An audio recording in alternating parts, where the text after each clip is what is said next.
আমার ভাইরা রোহের জগতে ছিল আমার আল্লাহ জিজ্ঞাসা করেছিলেন আলাস্তু বিরাব্বিকুম, আমি কি তোমাদের প্রভু নয়? সেদিন আমরা সবাই বলেছিলাম কালু বালা, হ্যাঁ অবশ্যই আপনি আমাদের প্রভু, আপনি আমাদের হলে রব। রোহের জগৎ থেকে আল্লাহ রাব্বুল আলামিন সিরিয়াল মেইনটেইন করে সুন্দর করে আমাকে আপনাকে বাবার মাধ্যমে মা গৃহিণী আল্লাহ পাক প্রবেশ করালেন। মা গৃহিণী যখন আসলাম কোনদিন আর ভাবি না, সবাই মনে করছি এটি মনে হয় আমার শেষ জায়গা, এটাই মনে হয় আমার গন্তব্যস্থল, এটাই মনে হয় সর্বশেষ জায়গা। আল্লাহ পাক বলছেন না না না, তোমার আসল জায়গা আসো নাই, এখানে একটা মাত্র স্টেশন, আরো কয়েকটা স্টেশন হবে, পাড়ি দিয়ে এরপর তোমার আগের জায়গার জান্নাতে তোমরা প্রবেশ করতে পারবে। ও আমার ভাইরা, আল্লাহ রাব্বুল আলামিন মা গৃহিণী আল্লাহ আমাদেরকে প্রবেশ করালেন বাবার মাধ্যমে। আল্লাহ পাক কি সুন্দর করে আমাদের তৈরি করেছেন। আমাদের প্রথম অস্তিত্ব ছিল না। হাল আতা আলাল ইনসানি হিনুম মিনাদ দাহরি লাম ইয়াকুন শাইআম মাযকুরা। তোমাদের অস্তিত্ব ছিল না, কিছুই ছিল না, আমি আল্লাহ তোমাদেরকে সুন্দরকে মানুষ রূপে করেছি। কিভাবে? আমার ভাই আল্লাহ রাব্বুল আলামিন কোরআনে কারিমে ইরশাদ ফরমান ফালইয়ানজুরিল ইনসানু মিম্মা খুলিকা মিম্মা দাফিক ইয়াখরুজু মিন বাইনিস সালবি ওয়াত তারাইব। আল্লাহ পাক বলেন তোমরা কি চিন্তা করেছো, ফিকির করেছো কি দিয়ে আমি কিভাবে তোমাকে আমি আল্লাহ তৈরি করেছি? পানি দিয়ে, যে পানিটা তোমাকে আমি আল্লাহ রাব্বুল আলামিন সংরক্ষণ করেছি তোমার বাবার মেরুদণ্ড হাড়ের ভিতরে, এবং তোমার মার পঞ্চবস্ত্রকে আমি হেফাজত করেছিলাম।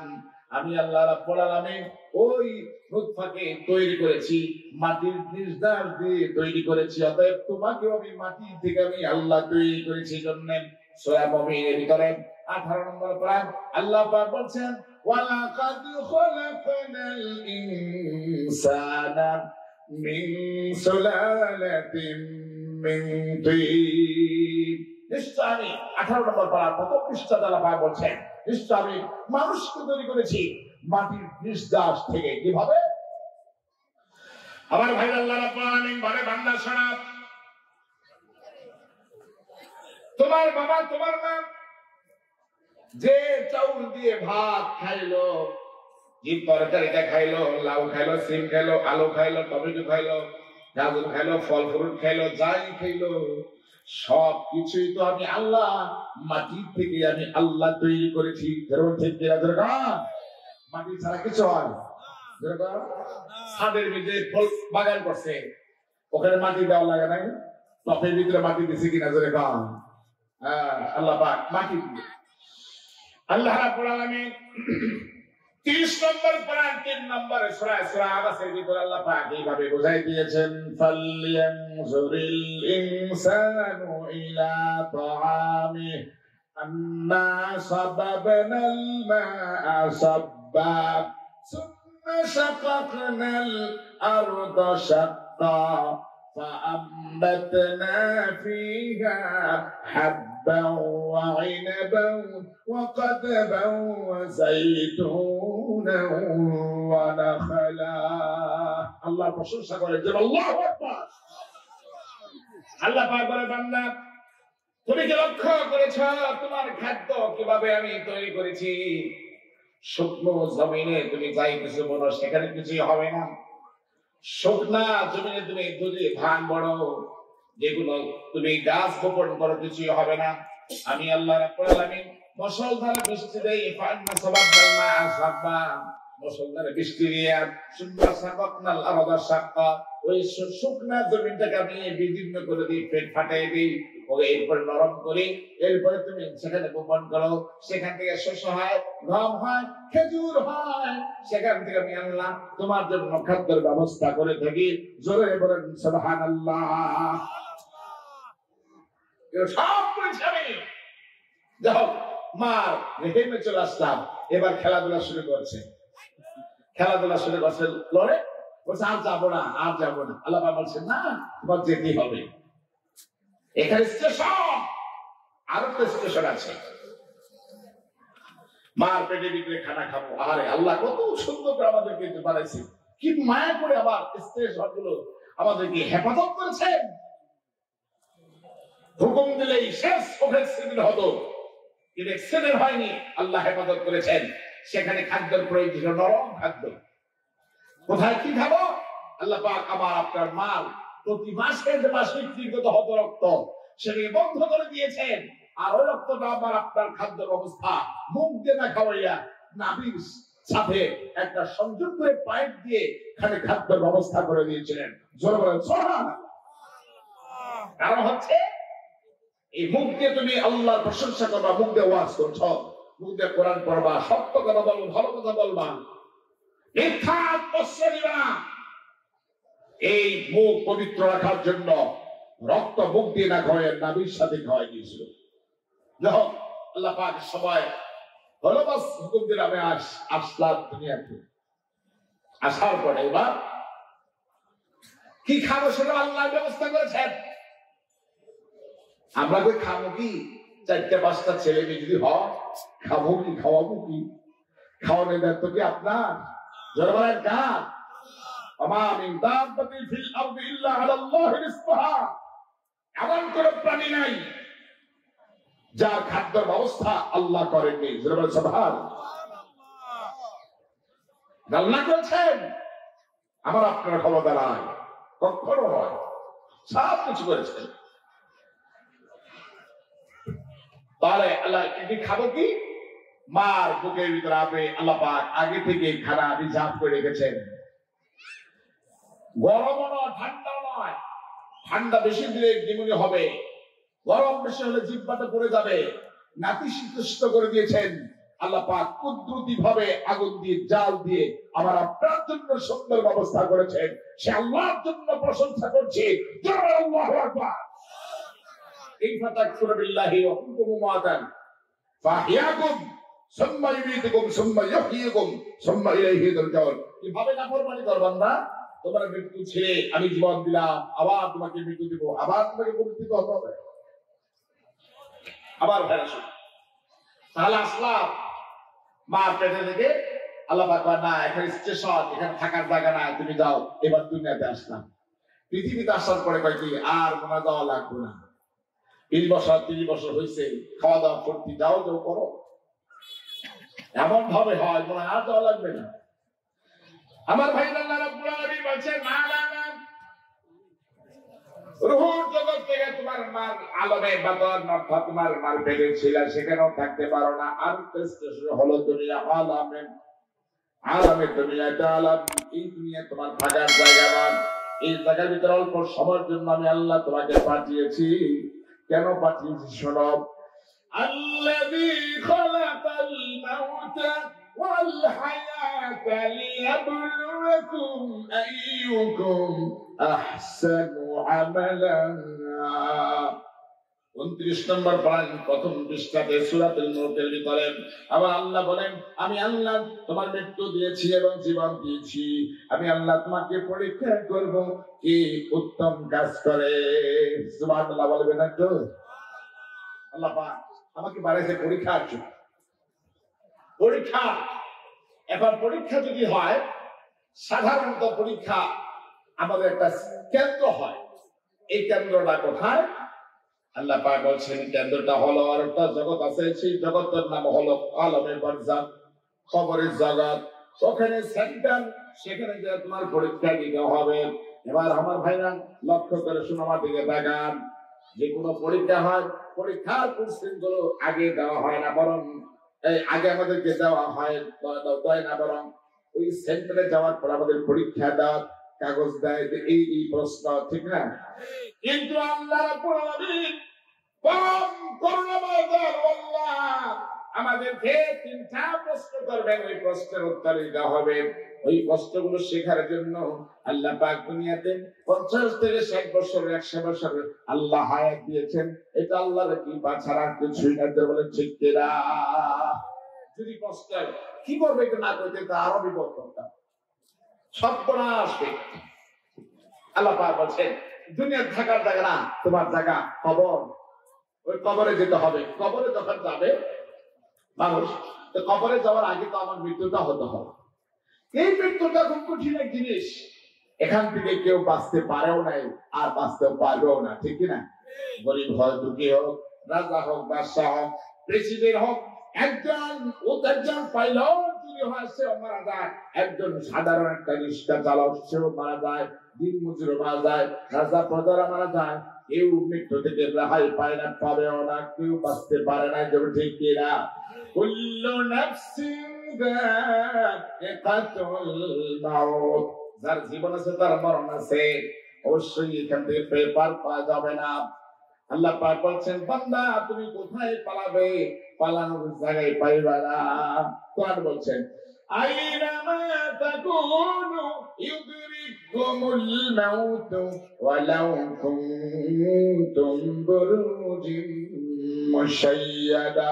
তুমি যদি একটা দুর্গ বানাও যেখানে সেকেন্ড যেতে পারে না, তুমি যদি বলো মালাকুল মউত যেতে পারবে না, এটা ভুল ধারণা। বুখারা যদি বাস করো সেখানে মালাকুল মউত ঢুকে তোমার যথাসময়ে তোমার জীবনটা নিয়ে যাবে, ঠিক কিনা? জোরে বলেন। কেউ রাখতে পারছে? সূরা জুমার বলছে কোরআন, আমি কোরআন ছাড়া কথা বলি না। সূরা জুমার 10 নম্বর আয়াত বলছে কুল ইন্নাল মাউতাল্লাযী তাফিরুনা মিনহু ফাইন্নাহু মুলাকীকুম সুম্মা তুরাদ্দুনা ইলা আলিমিল গায়বি ওয়াশ-শাহাদাতি ফায়ুনাব্বিউকুম বিমা কুনতুম তা'মালুন।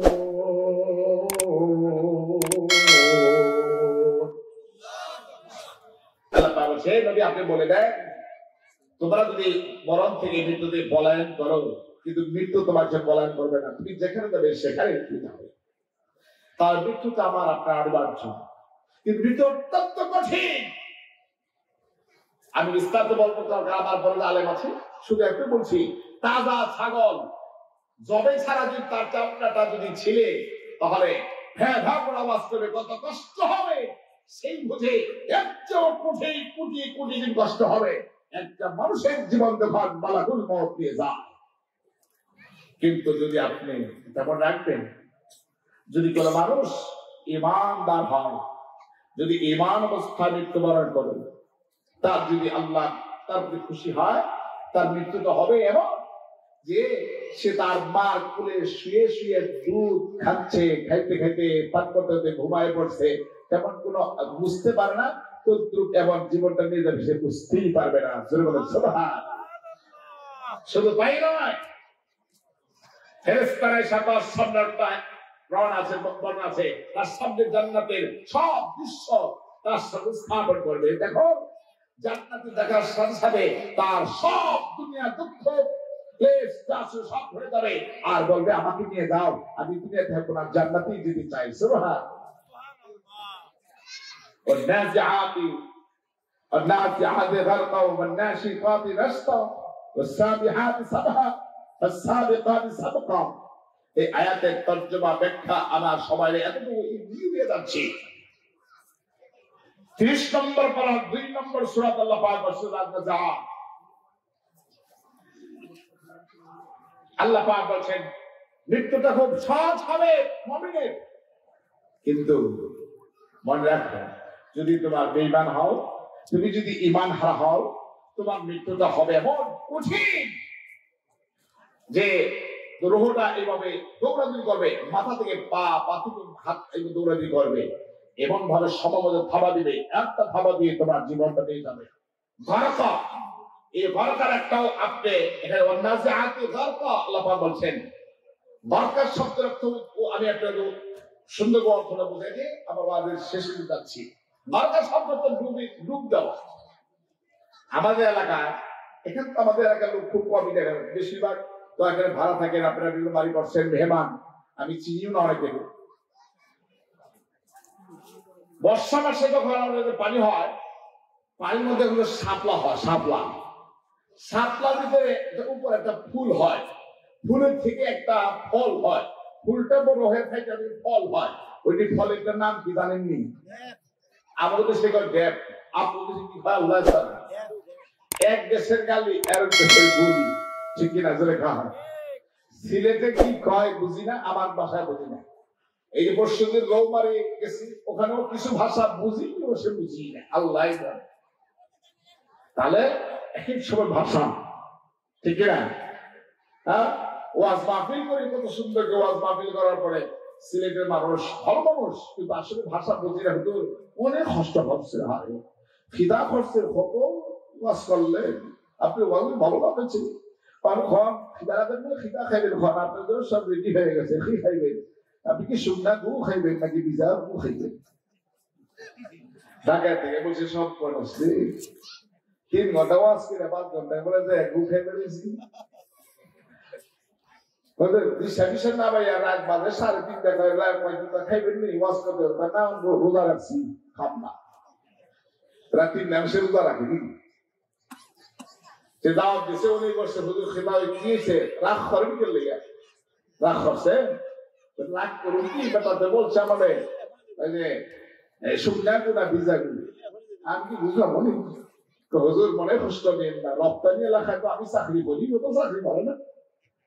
আপনাদের যে সেই যে রপ্তানি এলাকা, সুগন্ধি কান্না, এগুলা যে তরকারি খান না, ঝোল, যে ঝোল, এটাকে আমাদের দেশে বলা ভিজা গুল। আর যে ভাজি খান শুকনা, এটাকে বলা হয় শুকনা গুল। বোঝার পরে বলছে যে যে যত গুল সব খেয়ে নেয়, ভাষাও বোঝার প্রয়োজন আছে, ঠিক কিনা? তাহলে ওই শাপলার উপরে ফুলটা ফুটে যে ফল হয়, সেটার নাম ছিল কি বললেন? দেব। মাশাআল্লাহ। আমি কিন্তু এখন ভালো করে শুনি করিনি, কারণ কি আমার অভ্যাস হলো শ্রোতা দেখি আমার সাথে বন্ধুত্ব হইল, যদি শ্রোতা আমার মহব্বতকে বুঝতে হয়, আপনারাও বুঝতে হন, দুইজন মিলে যদি কথা বলতে মজা আছে। আর এই দুইজন যদি খুশি হয়, আল্লাহ পাক বলছেন বক্তা শ্রোতা 100% তাদের নাম আল্লাহ জান্নাতের মধ্যে সঙ্গে সঙ্গে লিখে দিবেন। যারা বলে সুবহানাল্লাহ। আপনাদেরকে আমার দেখে ভালো লাগছে, আমাকে দেখে ভালো লাগছে না? ওয়াজ ভালো লাগছে তো? এই কথা শুনে উত্তর দিয়ে। আর আমি আবার অভ্যাস হলো চাইছে ওয়াজ করি। ওই জায়গায় একটা ওয়াজ গেছিলাম, নাম গোমরা এলাকায়, গিয়ে 3 জন প্লাবান আর 2 জন মুরব্বী কাজটা বুঝতে বলে দেবে যে ওয়াজ লোক এক হুজুরে ওয়াজ করছে, আমি দেখ চোখ যুগে ওয়াজ করে না, চোখ যুগে ওয়াজ করে। আর জায়গায় ওয়াজ করছে কিছু লাগে সব গেছে না, একটা লোক কাঁপতাছে, তুমি তো ভালো আমার ওয়াজ শুনছো, আল্লাহ তোমার হায়াত দিতে, হুজুর এত দোয়া করেন কেন? আমি কি করলাম? তুমি তো শুনছ, আসবা তো সব গেল, তো আমিও তো যাইতাম, আমি আপু ওয়াজের লেগে যাবো, আমি তো মাইকা লাগ তাই থেকে বুঝে যাবো, এগুলো চাই ওয়াজ করি, বুঝছেন? যখন তার সাপলাটের ড্যাব হয়, কিন্তু নিচে মাটির নিচে, ওর নিচের ভিতরে একটা ফল হয় কালো, ওই নামটা কি? মাশাআল্লাহ, এটার নাম কালো। আচ্ছা, উপরের থেকে নৌকা নিয়ে টান দিচ্ছেন, ড্যাব পাওয়া যায় সহজে, টান দিলে কি সহজে এই শালো উঠান যায়? শালো উঠে না। শালো উঠাইতে হলে ডুব দিতে হবে, পানিতে ডুব দিয়ে ঘোরায় দিয়ে চুপে টান দিয়ে তারপরে শালো উঠাইতে হবে। যারা বলে ঠিক কিনা জোরে কাম। ভাইরা আমার আল্লাহ ঘোষণা করেছেন, বান্দা তুমি তোমার যদি বৎকার হয়ে যাও, তোমার জীবনটা যখন মালাকুল মাউত যখন যাবে নেওয়ার জন্য যাবে, ইচ্ছাকে তোমার তো আসবে না, কারণ জীবন বালাকাম করছো, গুনাহ করছো, শিরক করছো, রুহুটা যাবে না, কারণ ইজ্জিরে চলে যেতে হবে। কিন্তু আল্লাহ রাব্বুল আলামিন বলছেন, বান্দা যেমন ডুব দিয়ে যেমন শালু খাইতে হয়, সজরে টান্দা উঠতে বাধ্য হয়ে যায়, শালুটা থাকতে পারে না। আজরাইল যখন তোমাকে ধরবে, ধরার সাথে সাথে এমন ভাবে টান দেবে, শালুকের মতো টান দিয়ে তোমার ওই খাঁচা থেকে রহটা নিয়ে যাবে। যেরকম ঠিক কিনা? জগৎ, আমার জগৎটা হচ্ছে দুনিয়া, এই থাকার জায়গা নয়, এটা আল্লাহ বুঝাইলেন। তাহলে স্টেশন একটা ছিল রোহর জগৎ, আরটা হলো মার পেটের জগৎ, আরটা স্টেশন হচ্ছে দুনিয়া, এই দুনিয়া থেকে আমার কবরে যেতে হবে। এই কবরটা হবে আল কবরু রাউজুল মিন রিয়াজিল জান্নাহ, জান্নাতে টুকরা হবে, আন্নাহা জাহান্নামে ওয়াতাহা হুফরাতু মিন হুফারিল্লাহ। জাহান্নামের আলোচনা যখন করলো বিশ্বনবী সাল্লাল্লাহু আলাইহি সাল্লাম হাওয়া করে সাহাবারা কাঁদবে, হারে চোখের পানিগুলো ছেড়ে গেল, কাঁদবে কাঁদবে। মুসলমানের সবচেয়ে প্রথম প্রশ্ন হচ্ছে আবার কবর যদি সে ইমিগ্রেশন পার হয়, অন্যান্য খাতিগুলো আল্লাহ সহজেই পার করে দেবে। আমরা যখন হজে যাই, যে কোনো দেশে যাই, ইমিগ্রেশন প্রথমটা যখন সহজ হয়, বাকিগুলো এমনি সহজ হয়। তাহলে ইমিগ্রেশন কবর খুব কঠিন। যখন ওয়াজ করলেন সবাই কাঁদতেন। হযরত ওসমান গনি রাদিয়াল্লাহু তাআলা কবরের পাশ দিয়ে গেলে কাঁদতেন, চোখের পানিগুলো ছেড়ে দিয়ে ভাসতে হতো, তারই বেশি দিত। সাহাবারা ডেকে বলেন, ওসমান ভাই কবরের পাশ দিয়ে গেলে এত কাঁদেন, অন্য সময় এত কাঁদেন না, তার কারণ হযরত ওসমান রাদিয়াল্লাহু তাআলা বলেন, ভাইরে বিশ্বনবী আমাদেরকে মেসেজ দিয়েছেন, সেটা আল্লাহর পক্ষ থেকে। তাহলে খবরটা হলো ইমিগ্রেশন প্রথম। খবর যদি সেখানে ধরা খাই যায়, চেয়ারতে কঠিন কারে কিছু হয় না। তাহলে বাম পাশের পাজার আর ডান পাশের পাজারের হাড্ডিগুলো ঢোকে কনবার করে ভেঙে যাবে। এই জন্য কাঁদতেছি, না জানি কোনো ধরা খেয়ে যায়। অথচ আশারে মুবাশশারা একজন, এরপরে হচ্ছে উনি হলেন রাদিয়াল্লাহু আনহুম ওয়া রাদু আন, আল্লাহ যাকে খুশি হয়ে গেছে, দুনিয়াতে জান্নাতের সার্টিফিকেট পেয়েছেন, তারাই কাঁদতেছেন, আমার আপনার খবর কোথায়?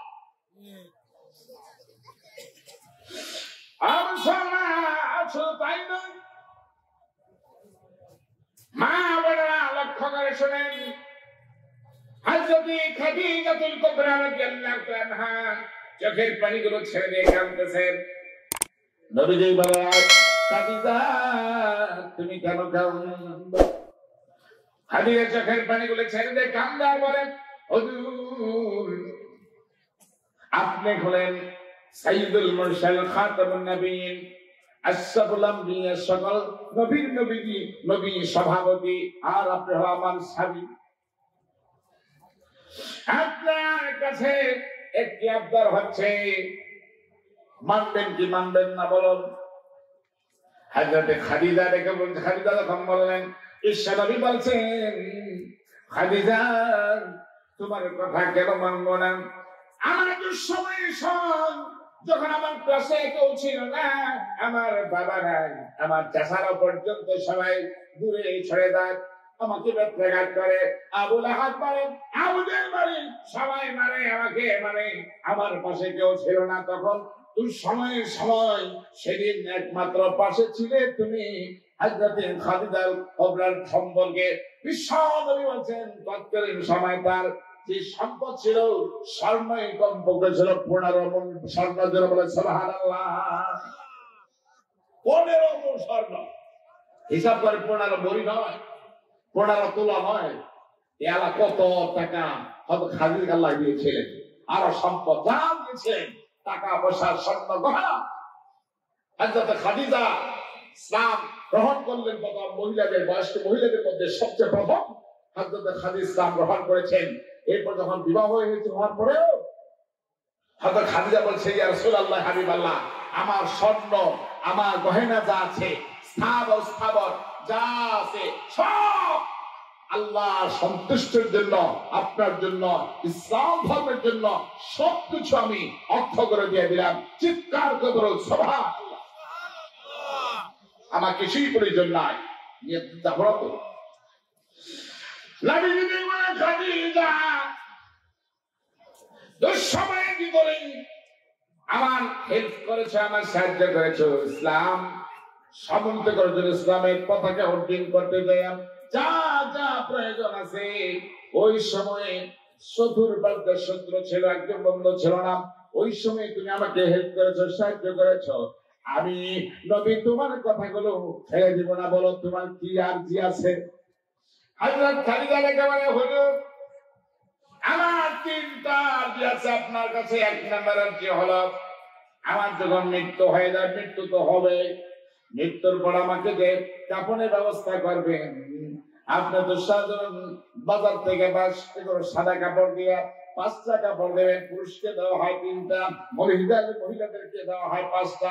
3টা ছাড়া 2টা হলো উন্নাবাদ, 8টা হলো তার সিনাবাদ। এই 5টা কাপড় দিয়ে আমাকে আবৃত করবেন। চোখের পানিগুলো ছেড়ে দিয়ে বলে, হুজুর গো, আমার কাপড়ের ব্যবস্থা ওই সাধারণ কাপড় করবেন না, সেটা পুরান কাপড় হোক। যে কাপড়টা আপনি পরিধান করেছেন, আপনি যে জুব্বা গায়ে দিয়েছেন, ওই জুব্বা পুরান একটা জুব্বা গাইটা আমার কাপড়ের ব্যবস্থা আপনি করবেন কিনা? জোরে বলেন সুবহানাল্লাহ।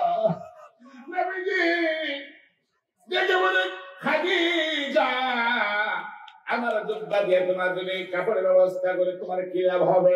খাদিজা চোখের পানিগুলো ছেড়ে দিয়ে কাঁদবে আর বলে, ইয়া রাসূলুল্লাহ, আমি তো জাহান্নামের ভয় পেয়েছি, আমি তো কবরের জন্য ভয় পাইতেছি। আমি এই ব্যাপারে নিশ্চিত আমি জানি, যদি আপনার পরিহিত কাপড়টা আপনার শরীরে ঘাম লাগিয়ে গেছে, ওই কাপড় দিয়ে যদি আমাকে কাপড়ের ব্যবস্থা করা হয়, কবরে তুলে রাখা হয়, কবরের আযাব সবাই যদি গ্রাস করে, আমাকে গ্রাস করতে পারবে না, জাহান্নামের আগুন আমাকে স্পর্শ করতে পারবে না। জোরে বলেন সুবহানাল্লাহ।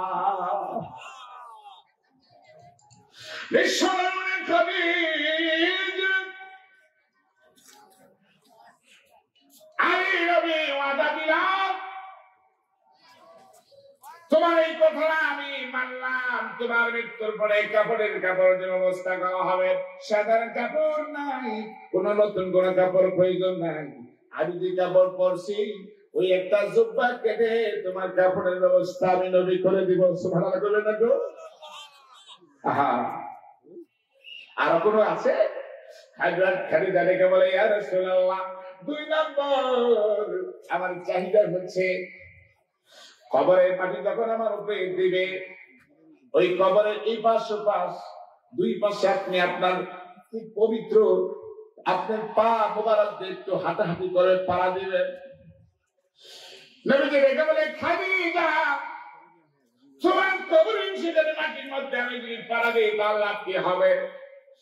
খাদিজা ডেকে বলে, ইয়া রাসূলুল্লাহ, ইয়া হাবিবাল্লাহ, আপনার পা মোবারক জান্নাতি পা, এই পাও মোবারক যখন আমার কবরে যখন আপনি একটু হাঁটাহাঁটি করবেন, খোদার কসম করে বলছি, এই আত্মবিশ্বাস আমার রয়েছে, আমার কবরটা কোনদিন ভাঙবে না, আর ভেঙে গেলেও আমার উপরে চাপা খাইবে না, আমার বাম পাশের পাথরের হাড় ডান পাশের ভিতরে কোনদিন ঢুকবে না। আপনার পা মোবারকের বরকতে আমার আল্লাহ কবরটাকে হেফাজত করবেন। বলেন সুবহানাল্লাহ। ঈশ্বর বলছেন, খাদিজা, তোমার কোনো আরো কিছু আছে চাহিদা? খাদিজা বলে, হুজুর, 3 নম্বর আমার কি হচ্ছে, মানুষ যখন কবর করে দেওয়ার পরে সবাই চলে আসবে, সবাই যাওয়ার পরে যাওয়ার পরে নাকি ফেরেশতা আসবে, আমাকে উঠাবে, আমাকে প্রশ্ন করবে। এটা জানি আমি। আপনার কাছে একবার আবদার হচ্ছে, দুনিয়া কিছু চাই না, আপনার কাছে একটা চাই, আপনি আমার খবরে সেখানে বসে থাকবেন যতক্ষণ পর্যন্ত 3টা প্রশ্নের উত্তর আমি না দিতে পারবো, ততক্ষণ পর্যন্ত আপনি এখান থেকে যাবেন না। নবীজি বলে, খাদিজা, আমি এই কথা দিলাম, যাও, তোমাকে কবর দেওয়ার পরেও আমি এখানে বসে থাকবো। কবর দেওয়া হলো, 3টে কথা সব মানলই। খাদিজাকে কবর দিয়ে সব মানুষ চলে গেল। বিশ্বনবী সেখানে বসে আছেন। আমার ভাইরা, কিছুক্ষণ পরে আল্লাহ রাব্বুল আলামিন আওয়াজ দিয়ে বলছেন, হে আমার দোস্ত, আপনি এখানে বসে থাকবেন কেন? আপনি বসে থাকার প্রয়োজন নাই। খাদিজাকে নিজের সমস্ত যৌবন, নিজের সম্পদ, টাকা পয়সা, সব কিছু স্বর্ণ গহনা সবকিছু ত্যাগ করতে পারছে, জীবনটা ত্যাগ করে দিয়েছে আমার জন্য, আপনার জন্য, ইসলামের জন্য, কোরআনের জন্য। অতএব তার প্রশ্নের উত্তর আপনার প্রয়োজন নাই। আমি খাদিজার প্রশ্নের উত্তর আমি আল্লাহ নিজেই তার পক্ষ থেকে আমি দিয়ে দেব। বলেন সুবহানাল্লাহ। পৃথিবীতে একজন মহিলাকে আল্লাহ পাক সালাম জানিয়েছেন, তাই সেই মহিলাটা হচ্ছে হযরত খাদিজাতুল কুবরা রাদিয়াল্লাহু তাআলা আনহা। জোরে বলেন সুবহানাল্লাহ। তার ঘরে সন্তানগুলো সেগুলো জান্নাতি সন্তান। জোরে ঠিক কিনা? হযরতে যায়েনাব রাদিয়াল্লাহু আনহা, হযরতে উম্মে কুলসুম রাদিয়াল্লাহু আনহা, হযরতে রুকাইয়া রাদিয়াল্লাহু আনহা, হযরতে ফাতিমাতুজ জোহরা রাদিয়াল্লাহু তাআলা আনহা তার পেট থেকে হইছে, পবিত্র পেট থেকে। সুবহানাল্লাহ বলবেন না? হ্যাঁ, বাপ বালা যার ভূত বালা তার, মা বালা যার জি বালা তার, গাই বালা যার ভূত বালা তার, ভূত বালা তার, দই বালা তার, দই বালা তার, খাইতে বড় স্বাদ। জোরে বলে ঠিক কিনা? आपका बेटा सिपाही का घोड़ा ना हो तो थोड़ा थोड़ा। হযরত খাদিজা যেমন তিনি আল্লাহর জন্য পাগল পারা ছিলেন, পবিত্র পেট থেকে পবিত্র সন্তান হয়েছে। আমার ভাইরা এই যে মাদ্রাসাগুলো করেছেন, এখানে মাদানিয়া কাদের হাফেজিয়া করছেন, এখান থেকে ছেলেরা সেখানে হাফেজ হয়েছে, তারা পবিত্র। মহিলা মাদ্রাসা থেকে আলেমা হাফেজা তৈরি হয়, ছেলেরা পবিত্র। ওই পবিত্র এক জায়গা হলে এই সন্তানটা হবে, সন্তানটা কোনদিন এখানে ওই কালা জাহাঙ্গীর হতে পারে না, পিচ্চি হারান হতে পারে না, সেখানে ওই জাফর মির্জা হতে পারে না, সেখান থেকে তাসলিমা নাসরিন হতে পারে না, সেখান থেকে তৈরি হবে অবশ্যই জান্নাতি মানুষ। বলেন ঠিক কিনা? আমার ভাইরা শোনো, এবার কবর, ওই কবরে যাবে, কবরে যাবে, যাইতেই হবে। কবরে যাওয়ার পরে তিনটা প্রশ্ন করে, মনে আছে তো? কয়টা প্রশ্ন? মার রব্বুকা, মান দীনুকা, মান নবিয়ুকা, তোমার রব কে, তোমার দ্বীন কি, তোমার নবী কে? সুন্দর করে প্রশ্ন উত্তর দিবে। রব্বি আল্লাহ, আমার রব হচ্ছে আল্লাহ, দ্বীনি আল ইসলাম, আমার দ্বীন, আমার ধর্ম হলো ইসলাম, নবিয়ুনা মুহাম্মদ সাল্লাল্লাহু।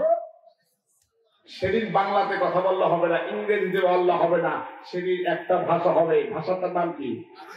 আরবি ভাষা। কষ্ট করতে পারে যে হুদা আরবি ভাষা কেমনে শিখি নেই, তো শিখাল লাগবে না, আল্লাহ শিখাই দিবেন। সুবহানাল্লাহ বলবেন না? আচ্ছা, বাংলা, আমরা বাংলা ভাষা, ছোট্ট বাচ্চা তার বয়স হলো 1.5 বছর, সে তো স্কুল করে না, সে আপনাকে বলে আব্বা মজা নেই, মা পানি দাও, মা ভাত দাও, এগুলো বাংলা ভাষা। এগুলো শিখলো কেমনে? পরিবেশে পরিবেশে সবাই বলতে বলতে ও অটোমেটিক আল্লাহকে ওই ভাষা আল্লাহ যোগ্যতা দিয়ে দিয়েছে। সুবহানাল্লাহ না? কবরের মধ্যে সব মানুষের ভাষা একটা হয়ে যাবে অটোমেটিক, আরবিটা হবে আরবি ভাষা, ঠিক না? আসলে তো তাই। আমরা মুসলমান, আমাদের আল্লাহ কয়জন? নবী